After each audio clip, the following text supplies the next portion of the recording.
Okay, this is a bizarre world right now because I'm in with the two guys that my wife completely adores. Oh, So I'm just wow. going to say that right now. Is that right? So I feel a little bit, inadequate. Oh, wow. But I got to say, working with Guillermo is probably a dream come true for any actor, I would think. Can you talk about how you got involved? You didn't read the script, if I'm not mistaken. No, I didn't. I the first time ever in my career that I just said, sign me up no matter what. Guillermo wants me to help him bring this world to life and go save the world, and I said I'm in no matter what, and then I read the script and was just so excited to be a little part of this giant world that he was creating. What about you? How did you get involved? Actually, I read the script and had a real sort of like, whoa, really had a moment of thinking, could I be in this? Met Guillermo, went to his famous man cave and just hung out with him. We spoke a lot about Luther, the show that he loves that I'm in. And he just said, look, man, I'd love you to come to Toronto and make this movie. I was like, yeah, dude, definitely. Now, for an effects-driven movie, how easy was it for him to, lead you guys into the characters and get that part of it, the human part of it? I mean, one thing Guillermo del Toro does not suffer from is communication. Like, he can talk for days. So the great thing about that is that he used that skill to be able to really let us into his world, into his imagination.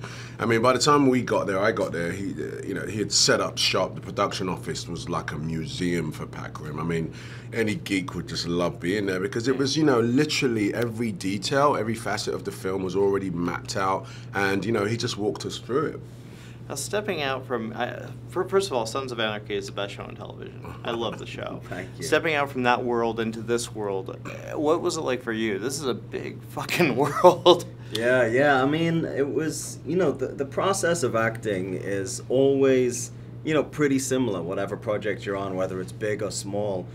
Because it's just really about getting to the heart and soul and the essence of the character, understanding what makes him tick, and then trying to bring it to life as best you can. And, the luxury of working on a big film like Pacific Rim is that there's a huge amount of time, and you get to go, do several takes, Sometimes we would do 20 takes and get just the right balance of everything that we were aiming for, whereas on Sons of Anarchy, I'll be lucky if I get 3 takes, So it's nice. It's, you have the luxury of time on big films like this. Well, luxury of time, and you also have the rehearsal time. Can you talk about that? What went into the rehearsal time for both of you?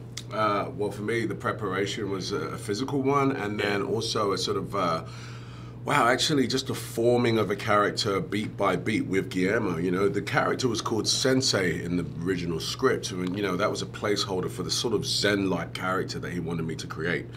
And so, as well as being Zen-like, he was also a soldier, and this was a man that used to fight and probably one of the first pilots of the Jaeger program. So, I had to encapsulate, sort of like this Zen-like character and be in really good shape, and obviously just sort of, be the sort of the moral middle ground in the whole film. That was part of my preparation. I mean, there's a tremendous amount of conversation with Guillermo about the human element of this film, the heart and soul, of course, because without a human story, there's no context for the epic battle of monsters versus robots. But like Idris said, there was a huge physical component to this film too, and the 2 big non-Jaeger fight sequences that I'm involved in, the handbow fight with Rinko, and then the martial arts fight with Rob Kaczynski, both shot in the first 2 weeks of the movie. So I had to show up really, ready to do that stuff. And Rinko kicked your ass, though, right? In the fictional reality of this movie, she did, yeah. No, she kicked your ass.